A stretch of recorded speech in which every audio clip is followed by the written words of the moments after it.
So welcome everyone to First Unitarian Church of Honolulu and our weekly Hana time together. This is a time when we gather to discuss some of the stuff going on around us, discuss some of the stuff going on, inside the church, or do any number of things, have concerts, have all kinds of other things. But we're so excited to have with us today Senator Karl Rhoads. I'm gonna spotlight myself and then spotlight Senator Rhoads here. Yeah, the way we like to do this, friends, just as a reminder, is if you have a question, send it privately to me so that our guest isn't distracted by stuff popping up and things like that. I really do get to all the questions. And if I can't get to the question, I'll try to, figure something out. But but that's one of the things we'll try to get done today. But I really thought, though, we could easily jump into issues and things like that. Senator Rhoads is the state senator who represents the area where our church building is. So in a sense, he is our church's senator, though he is not necessarily everyone's senator in here. A lot of the things that matter to us and happen in our neighborhood and things like that are there. So one of the things I'd love you to do, when I say everyone, Senator Rhoads, even though most of us know who you are, is who are you and what do you do? That's always the first question in Hana. So. Okay. Well, thanks again for having me. I appreciate it. It's nice to spend some time with you and glad we could work it out. My name's Karl Rhoads. I've been the state senator for District 13, which goes from the water down at the harbor all the way up to the top of the Pali. It has Paoa, Nuuanu, Liliha. I live in Chinatown. Of course, you're supposed to live, you have to live in the district you represent. Before that was about 5 years ago. Probably many of you remember Susie Chen Oakland. It was her seat that when she decided not to run, I ran and won. Before that, I'd been in the House for 10 years, a couple of different districts, but I've always lived in Chinatown. So I had a district that went well down into Kalihi. In fact, it went as far as Sand Island Access Road. And then it went in another district. The first district I had went from Kapalama Canal all the way over almost to Ala Moana Center. So at some point in the last 15 years, I've represented most of the big chunk of the urban area. I haven't always been a city boy. I used to be afraid of cities. In fact, grew up in rural southern Indiana, and I'll give you the 30-second version of how my wife and I ended up here. Yeah. We met in Washington, D.C. She was born in Virginia, and I'd been in D.C. for quite a while at that point, and she'd been pretty much her whole life. And so we were like, well, the criterion is criteria are a medium-sized city near the beach. And one of us, I think it was me, but I'm not really sure, said, well, that sounds like Honolulu. So we came down here for a summer, the summer of 1995, when I was in law school, and she had a sabbatical. She had a job that actually gave sabbaticals, and we spent the summer. I have one of those. But go ahead. Yeah.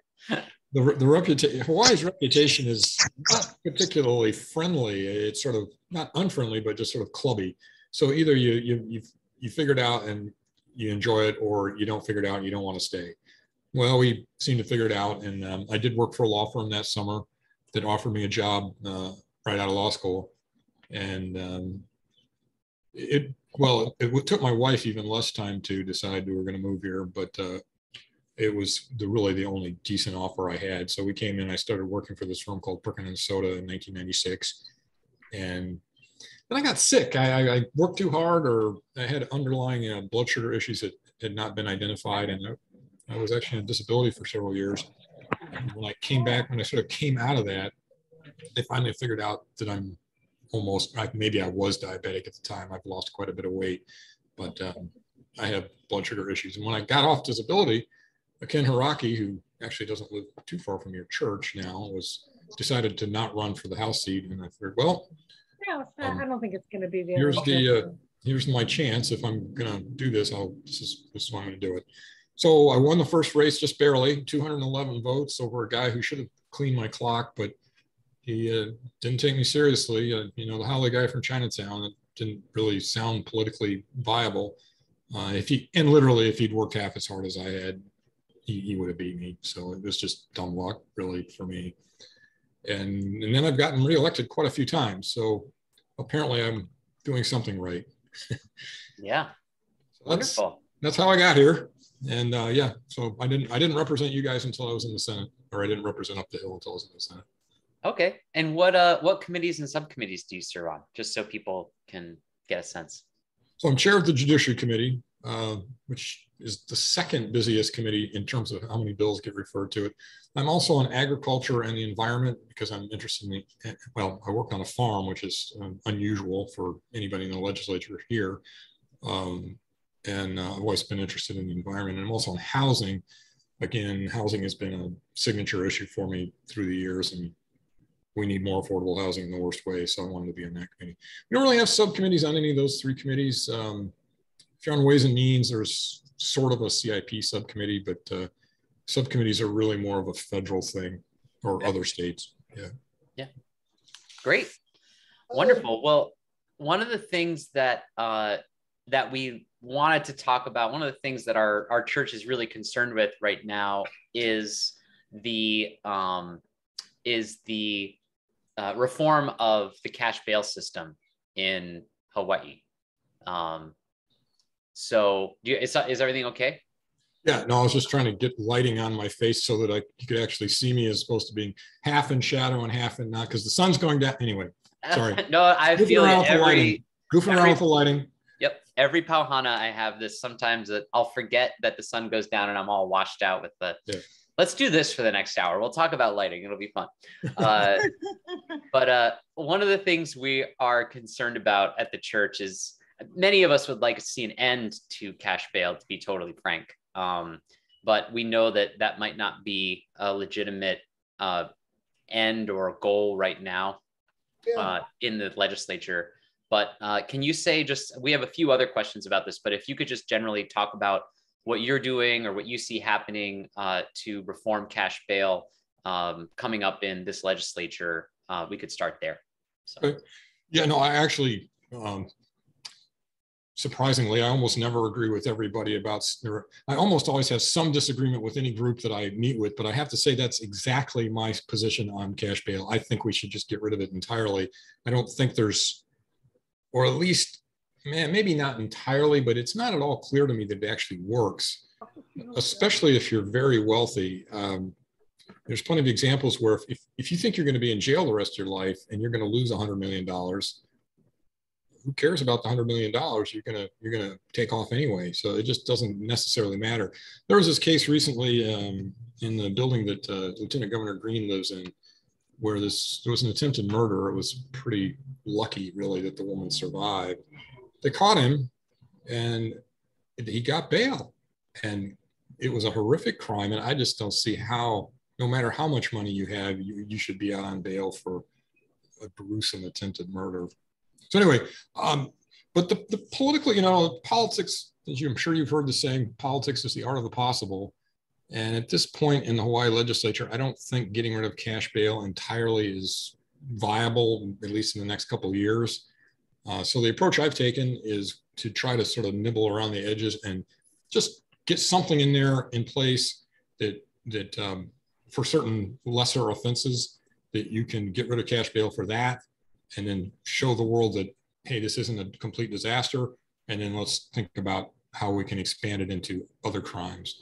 So last year I had a bill, I think it was SB 1260, that went all the way to conference. I don't know, I'm slipping into jargon pretty quickly. So conference committee, if you don't know, is if the Senate passes a bill and the House passes the same bill, but they're not exactly the same, and they almost never are, then you have to go to a conference committee to try to work out the differences. And a lot of bills die at conference committee because the differences can't be worked out for one reason or another. So we had a bill last year that went to conference and died there. So I'm just a day or two ago, I guess we pre-filed it. So several days ago now, we filed a SB 2157, which is quite similar. And the gist of it is that nonviolent, any defendant arrested and charged with a traffic offense, traffic violation, nonviolent petty misdemeanor, nonviolent misdemeanor, or nonviolent Class C felony shall be released on the defendant's own recognizance and conditioned upon things that hopefully will get them back into court. But as you can tell, the emphasis is on the nonviolent. Right. And so I think we have a chance this year to make that happen, but it's not a slam dunk by any stretch. So one of our members was asking if you have the numbers handy. She did ask about 2157, but then wondered what the differences or benefits are, or what are the between 2778 and 2871, which are all address pretrial reform and pretrial release. Do you have those handy, or? It will take me a couple of seconds, but I can probably. So 2778 and 2871. To SB 2778. Yep. Establish a presumption of person charged with crime is entitled to unconditional release must proven otherwise. Yeah, that actually sounds more sweeping than what I'm suggesting. Okay. Let me just take a quick look at see if I can see the action words here.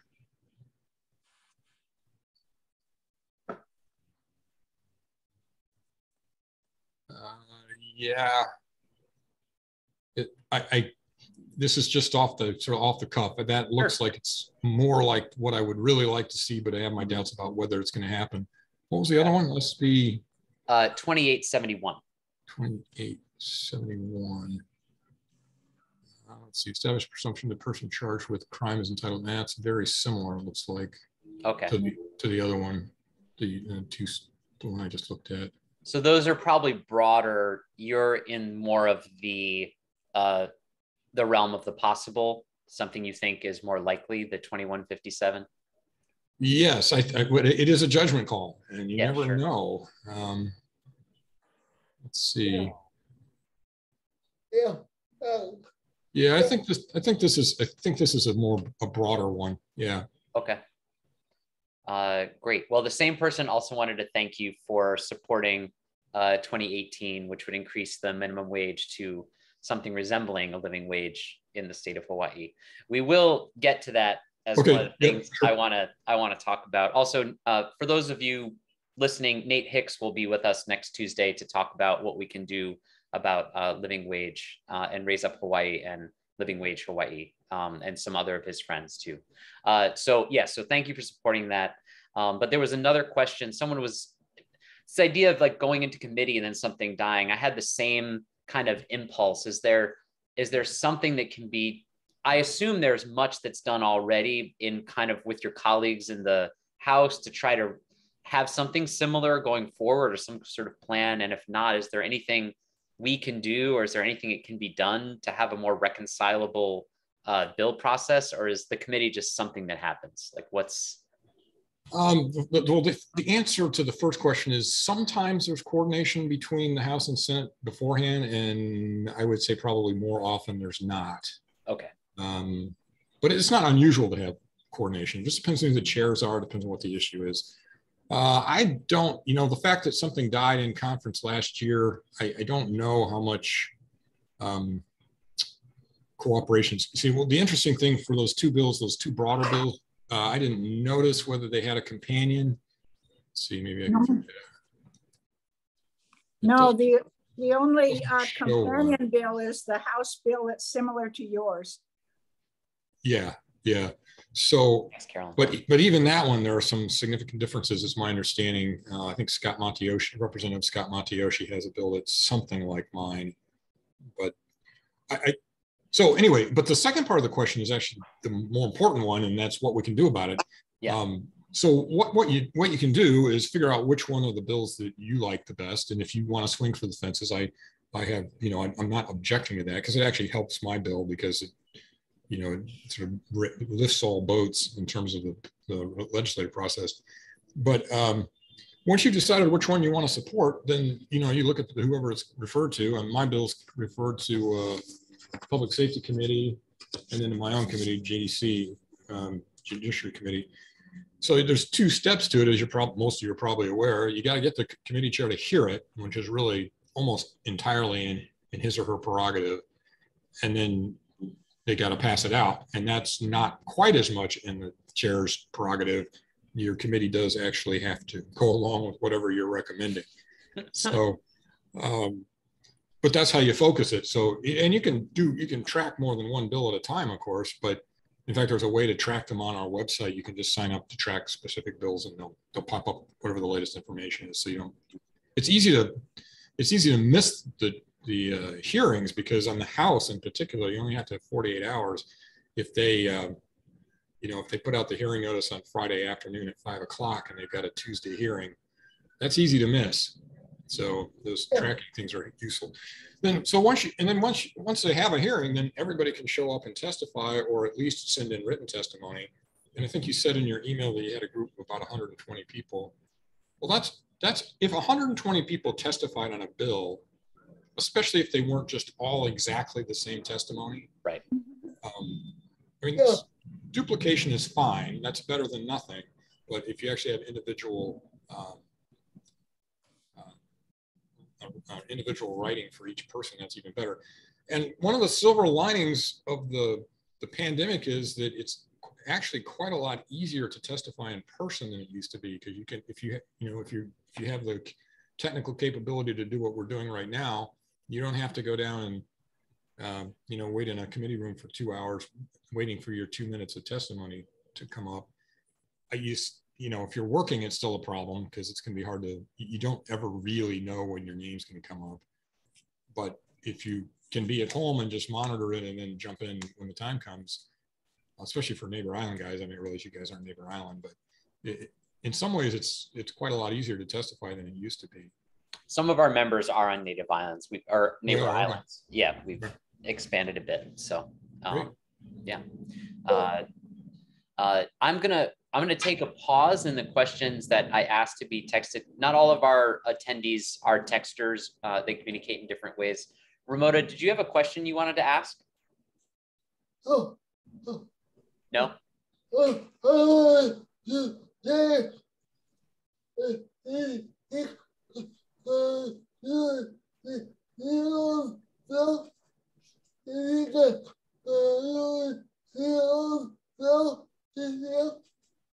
You wanted to say that something about a bill this year. I missed the middle part. If you could just once more. I'm going to add you to the spotlight so I can. The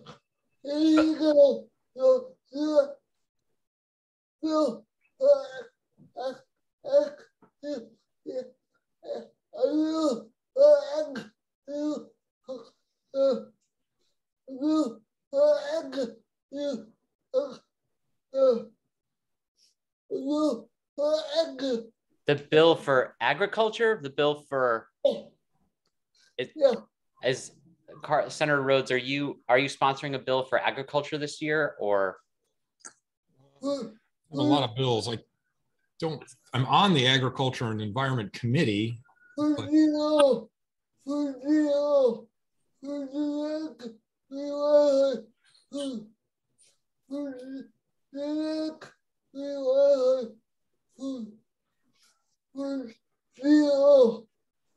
Oh, you want to stop GMO, asking about a bill to stop GMO, correct? Yeah. Okay. Thank you, Ramona. Thank you. Yes, I haven't, the bill filing deadline is tomorrow. So I don't know what all is in there already.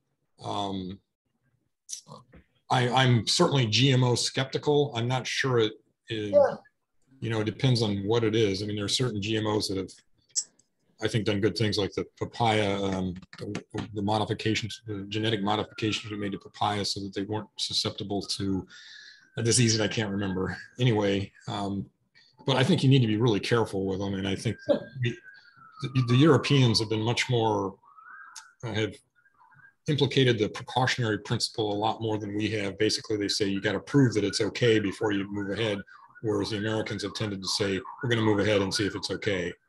So I probably fall more into the European side of things, which is, well, I feel that way kind of about 5G too. It's like, well, I'm not necessarily opposed to it, but how much do we really know at this point? So, yeah.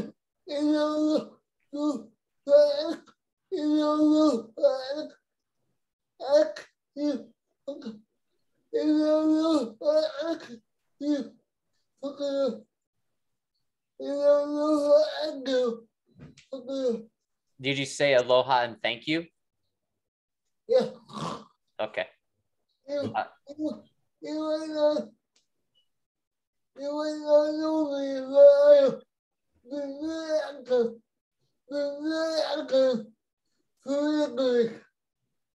I'm sorry. One more time.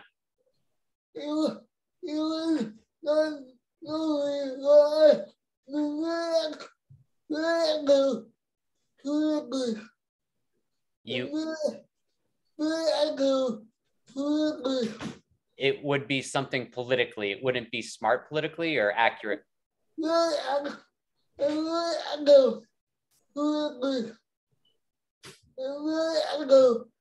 You're really angry politically?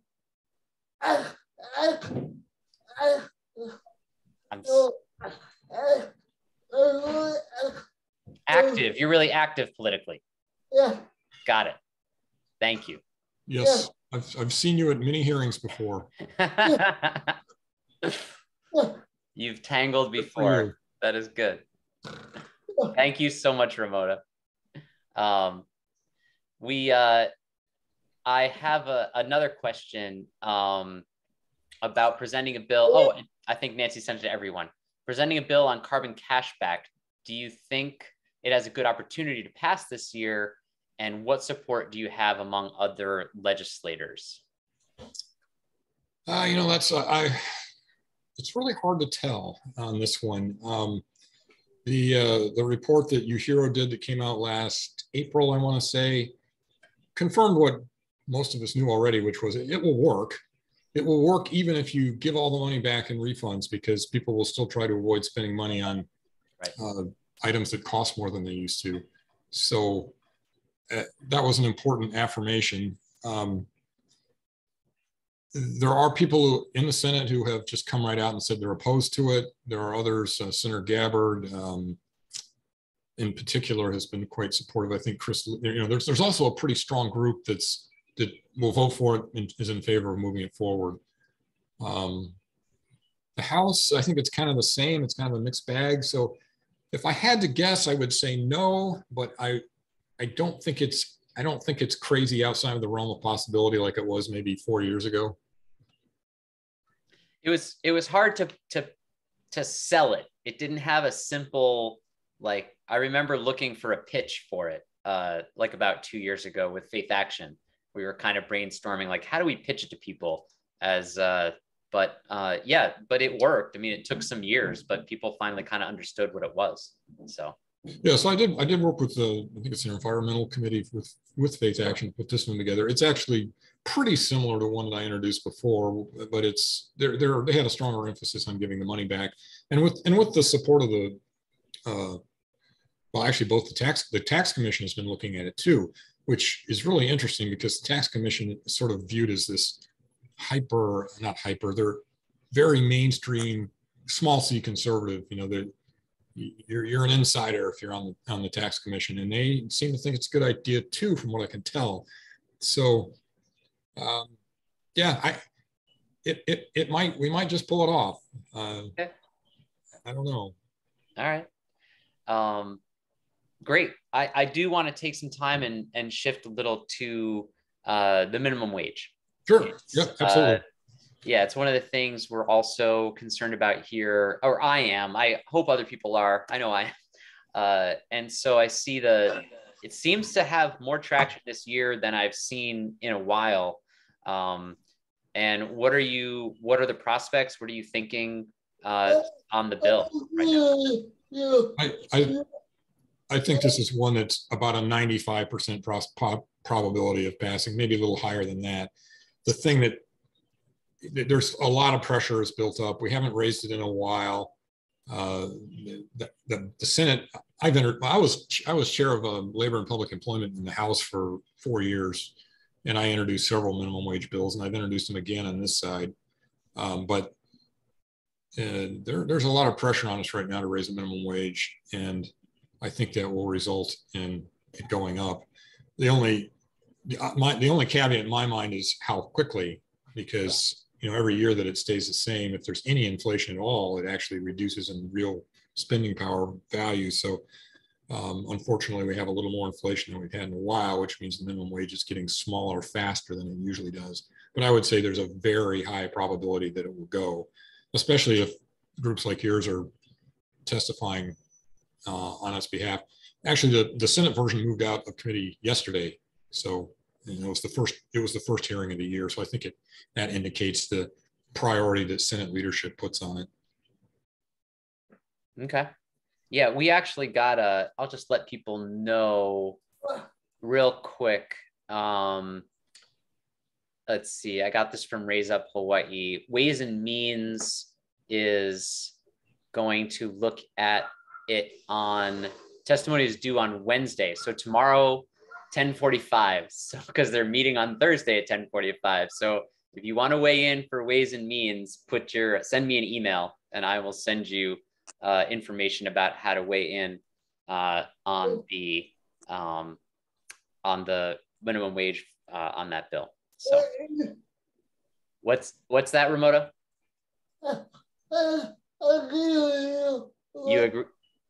You agree with me and the senator, or just the senator?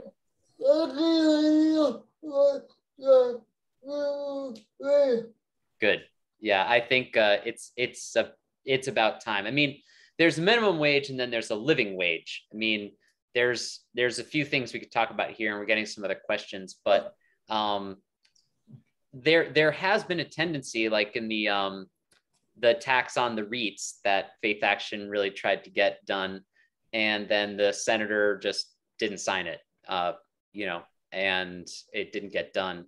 And so one of the questions we have on things like this, someone just asked, is it helpful to, how closely do you or does the Senate really work with the governor to prevent things like that happening? Is that something that could happen with either reform of cash bail or of the minimum wage this year, do you think?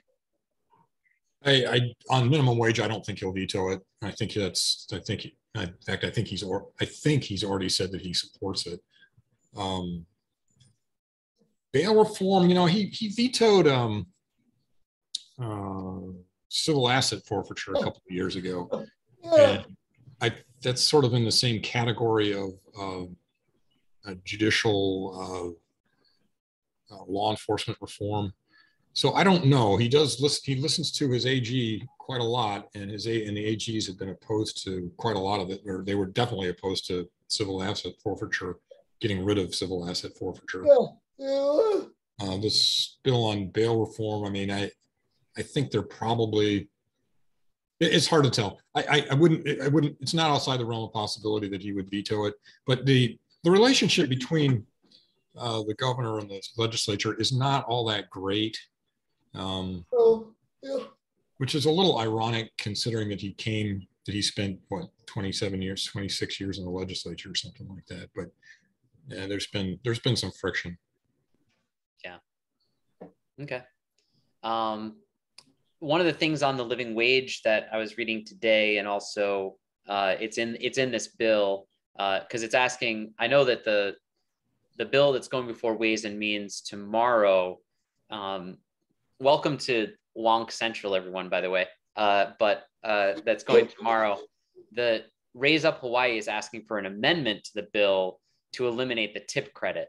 How are you kind of looking at the tip credit? I mean, there's so many people working as servers in Honolulu, and some doing well, some not as well. And this whole idea of tipping and the tip credit, I'm just wondering what you're thinking about that in the bill.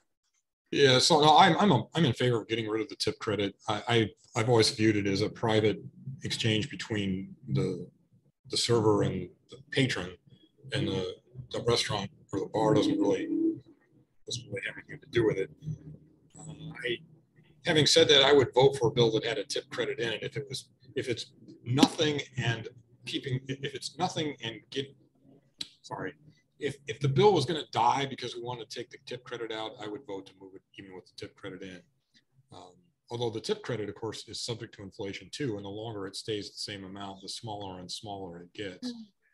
I wouldn't object to, sometimes people pay their tips on a credit card.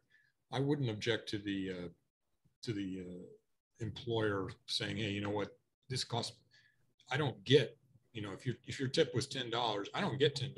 I get 3% less than $10, and it costs me money to process this. So I could sort of see like a service charge for processing your tip, but if it's just cash handed to you, then that's just between you and the server and you, as far as I'm concerned.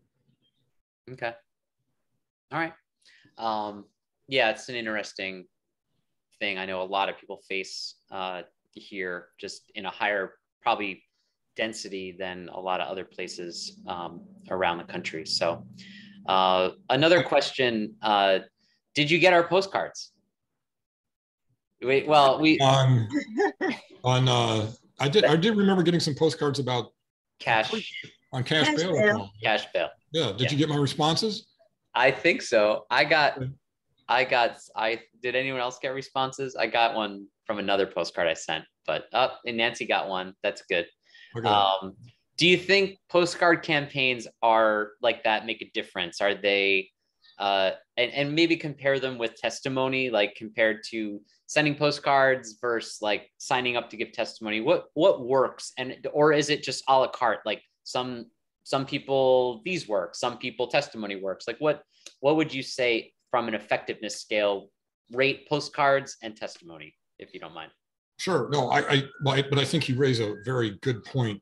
From you could be a lobbyist. It's all individualized. The better you know your legislators, the better you know what works and what doesn't.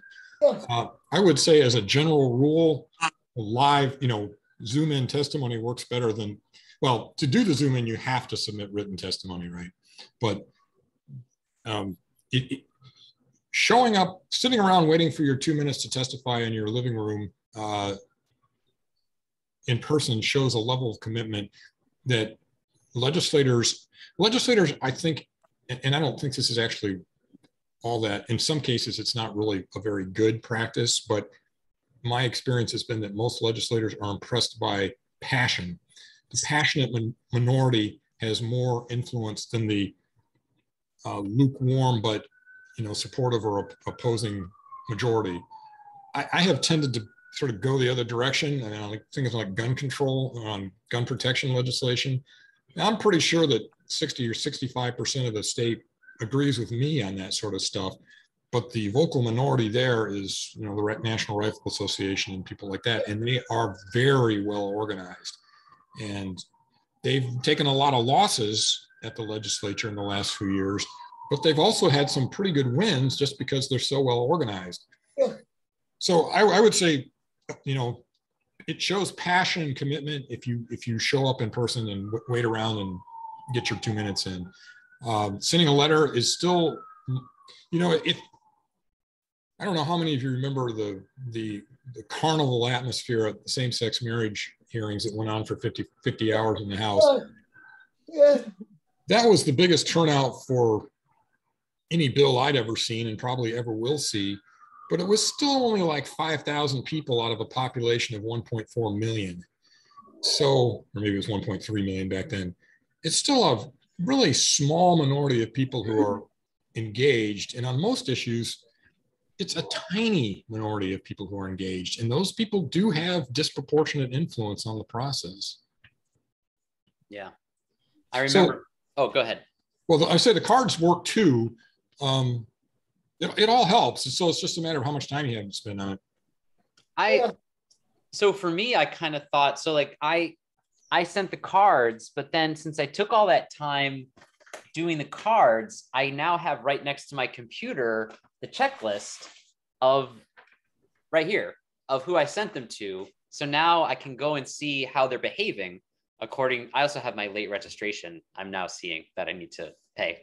Anyway, I shouldn't be admitting that to my congressman. I'm not a law enforcement officer, although I probably have some duty to. Yeah. Anyway, go ahead. Anyway, you probably don't have arresting authority, so I don't have arresting authority. You're safe. All right, but that was buried under my more important things, which is the checklist. So what I was going to say from the postcard perspective is that just for me personally, it's engaged me in the future process because I took time to write to these people. So now I'm kind of like, well, what are they actually doing? And I have a tendency to kind of check up on stuff and see where things are. So I wonder if it's like it's a hand in hand kind of piece of like, it's a great way to start off the session and then how to stay interested. Like, you know, placing a bet at the beginning of a baseball game. No, I'm just kidding. Yeah. I don't, it all, I guess I would drop back to it. It all helps. Yeah. I mean, if everyone was as involved as this group is, we wouldn't be able to function. Sorry. We'd be buried with I'm sorry. Come here. I'm sorry. And postcards. So,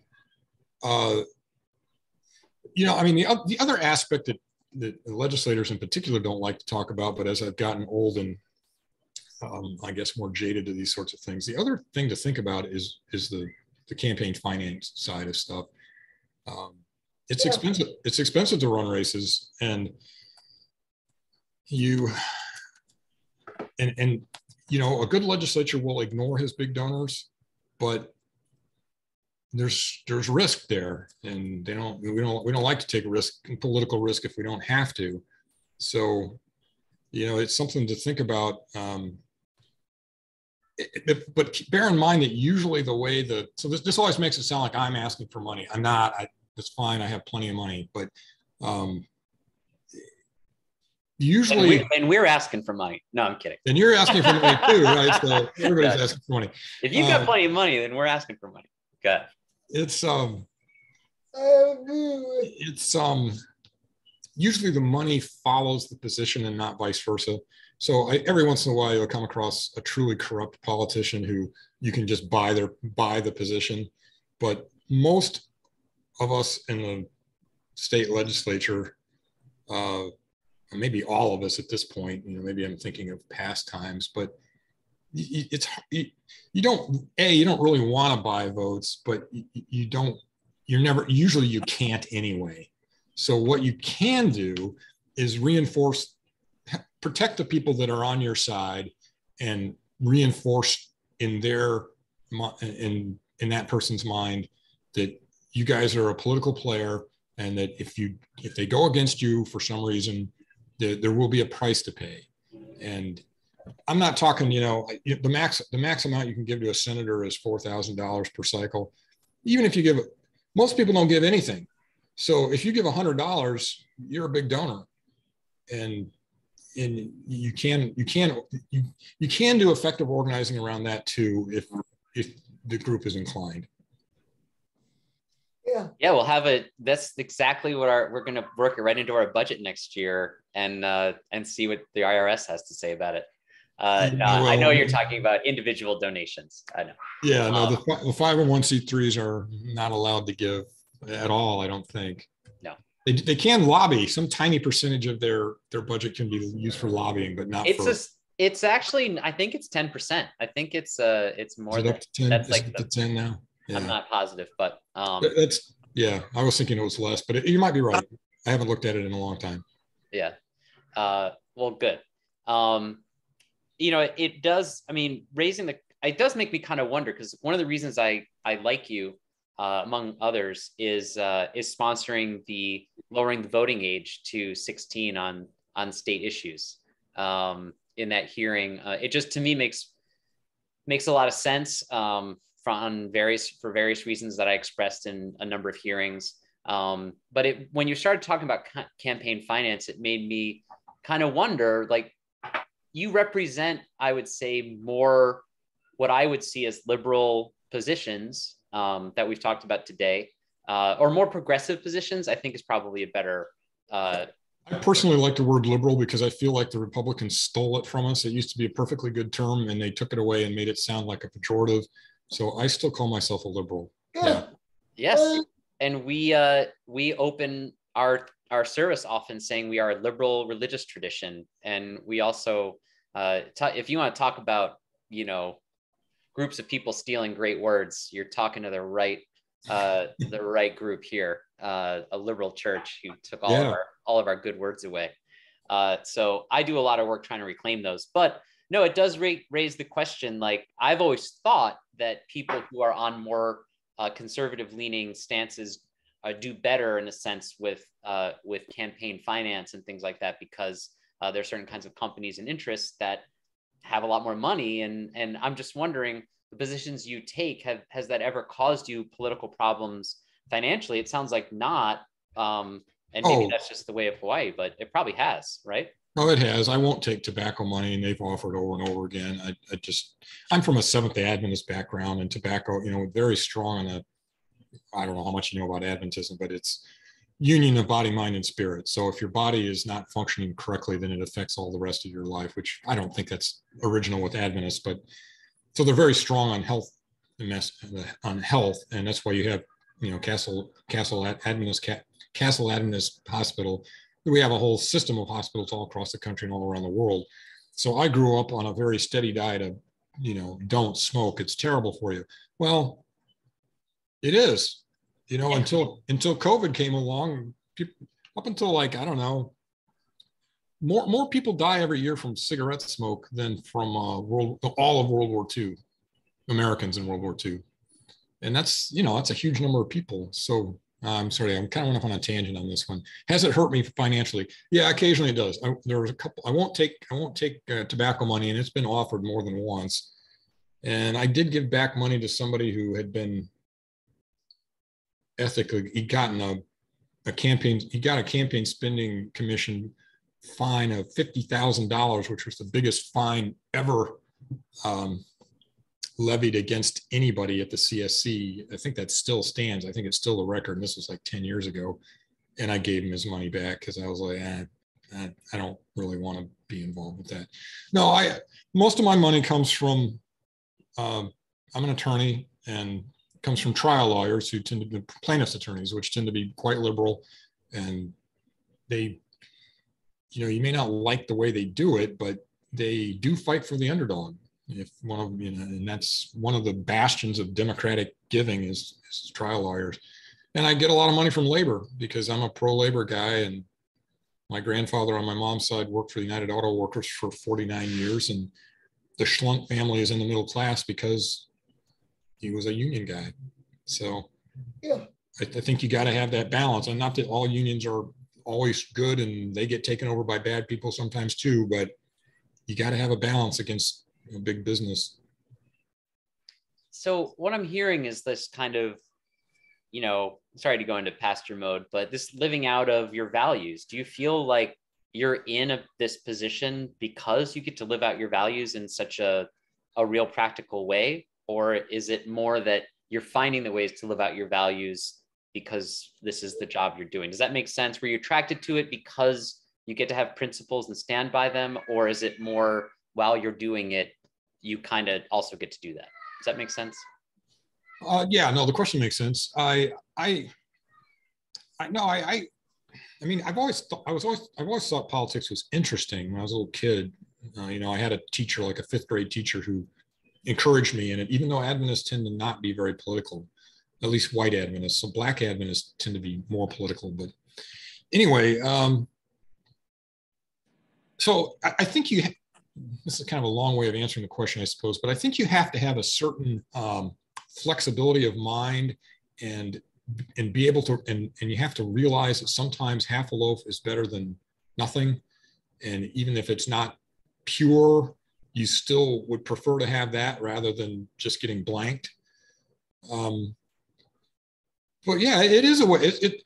The way I looked at it was I wanted to leave the world. You can get into all these philosophical arguments about whether one person can actually make a difference or not. And I think that's a legitimate argument. I'm not really sure one person can, but I've sort of always operated on the assumption that one person can make a difference. And I would like to leave the world at least a slightly better place than when I came into it. And since this is what I'm interested and reasonably good at, I went this route. So maybe that doesn't quite fit into the paradigms you were thinking about, but yeah, you have to have outside champions and you have to have inside champions for good causes. And I like to think I'm generally on the side of the good guys on the inside. Yes, and as a minister, I must actually affirm that one person can make a difference Okay. in the world. I'm required actually by contract to tell everyone your on this union call contract? that. Yeah. Whether or not I believe it is another thing, but I'm required to say this by my beliefs. So there's some questions actually, since we've brought up campaign finance, are there any bills to address public funding of campaigns, or instead of, I think I've heard talk of this before, of having publicly funded campaigns instead of other kinds of funded campaigns? There already is a provision in Hawaii law that if you want to run publicly funded, you can. It's very rarely does anybody get elected that way. I considered it carefully the first time I ran because I wasn't sure I was going to be able to raise enough money. And the district I was running in then was heavily high rise, which makes it very difficult. You pretty much have to do something that costs money to connect with people there. So there is a weak version of it in law now. I have not. I've introduced years ago. I introduced public financing bills. We got one through the House in like 2013 or 14, and it died in the Senate. I don't think there's really any realistic chance it's going to pass anytime soon. So I've sort of stepped away from that for the time being. But yeah, campaign finance is huge. I mean, it's like I said, most of the time the money follows the position, but you'd be surprised how many tiebreakers get won by, well, maybe you wouldn't be.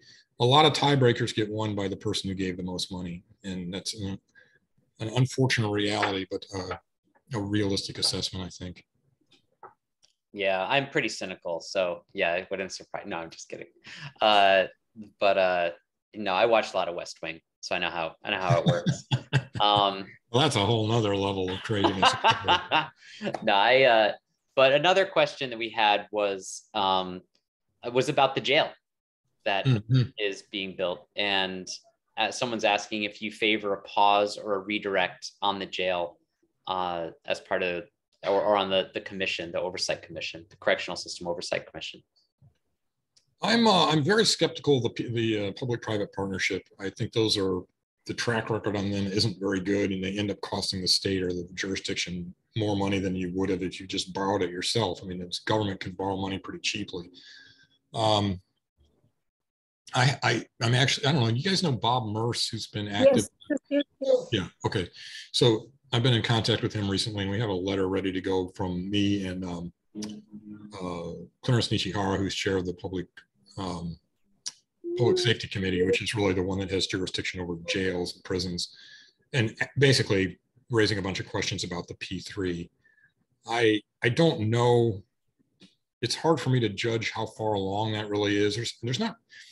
Prisons in Hawaii are the ultimate NIMBY. Nobody wants them in their neighborhood, and that's part of the reason we have 1,100 Hawaii prisoners up at Saguaro, which, as a policy matter, is just insane. They're all going to get out, and the odds of them being disconnected from friends and family after 20 years of absence is like 90%. So it does cost us more money in the short run, but I think in the long run, we're way better off to have them here. So so right there, to me, that says we need a new prison in addition to Halava. And I'm pretty liberal on a lot of things. And then OCCC, I don't know if any of you have ever been in there or just looked at it driving by, it's falling apart. So I'm actually surprised that the federal government hasn't stepped in again and made us go into a consent agreement. And because we're putting 3 or 4 people in a cell that are only supposed to have 1. Now, I totally accept the argument that we have too many people in jail, especially pretrial detainees. And that's one reason I'm interested in the whole bail reform thing. I don't think, and this is where I part company with some of my liberal friends, is I don't think there's, even if you kept everyone out who was supposed to, really shouldn't be in there, I'm not sure that OCCC is big enough. It was built, and I don't even know when it was built, but it was built for like 1975 population. Well, we have the population of the state in 1975 was, I don't know, if somebody knows, please tell me. I'm guessing probably 900,000. Well, now we're 1.4 million. And if you assume the sort of same, similar level of criminality, you would need more prisons. So that part of it, I'm a little iffier on. I'm not an expert in this area, but I do represent Chinatown. And so crime has always been a, something I hear about from my constituents all the time. Yeah. I know we could get into, happily, I'm sure many of us here could get into a no new jails discussion. I see a lot of nodding, but rather than go down that route, because I do hear that, and we're closing in on time, might be something discussion for another time. But thank you for sending the letter with addressing some of the questions that are being raised. There's a few other questions kind of coming up. One of our friends just wrote, ideas, thoughts about the rail. Do you want to do a few minutes on the rail? Yeah, I'm always happy to address. Now that's a truly controversial topic. If you look at who's in favor and who's against, it's like 40 in favor, 40 against, and the rest forgot that it existed or something. Yeah. Well, I've always been pro rail. If it's not only for the transportation part of it, which is if probably you're all familiar with the notion of induced demand. So if you set things up for people to drive, they'll drive. If you set things up for people to take the rail, they'll take the rail. And in a city as big as ours is now, you really need both. But there's really nowhere to put any more. There aren't really very good alternatives to rail in terms of more highways, because, well, first of all, there's nowhere to put them. But secondly, once you got downtown or to Waikiki, everything funneled. Yeah, you can't park, and everything funnels down to the surface streets, and you can't cram all those people through there anyway. So you drive, your drive on the freeway is quicker, but your overall drive is still the same because you're stuck on Bishop Street for half an hour trying to get into town. So I've always been pro rail. I've lived in a number of cities where it works great. Most recently, Washington, D.C., and they have problems with that too. But it's not like you don't have problems with the cars and highways as well. The cost, it's a lot of money, but I do think it's important to keep it in context. It's going to cost. I don't really know how much it's going to cost, because the longer we don't build it, the more expensive it's going to get. But say it costs $10 billion, which is probably a little on the low side at this point. That's the same amount that we spend on our cars on Oahu every year. So a car costs about $10,000 a year to own, and we have. I forget. It's been a while since I've done the math. It may be a little more than that now. I think it's $12,000 a year to own, and we have more cars than people. So we have almost 1 million people on the island. So it's about $10 billion. So the difference is, of course, that you have to buy your own vehicle. On the rail, you don't buy the vehicle. But the individual doesn't buy the vehicle. You just pay the fare. So having said all that, no one's more frustrated than me that it's taken so long and there's been so many stupid problems. It's just shaking my head sometimes. Yeah, it is a lot. One of the things, there's a lot of discussion about this. I don't think we can get to all the comments, but I do want to ask, because we only have 5 minutes left. I do want to ask, someone's asking, is the legislature going to, or are you going to endorse closing down the Red Hill Navy fuel tanks? Yes. This is one I don't know why I'm fudging on it, because I totally agree with it. For years, I've been on the Ag and Environment Committee for 5 years in the Senate, and to Mike Gabbard's credit, he's been worried about it the whole time I've been on this committee. And it just doesn't make any sense to have 320 million gallons of fuel above 100 feet above an aquifer.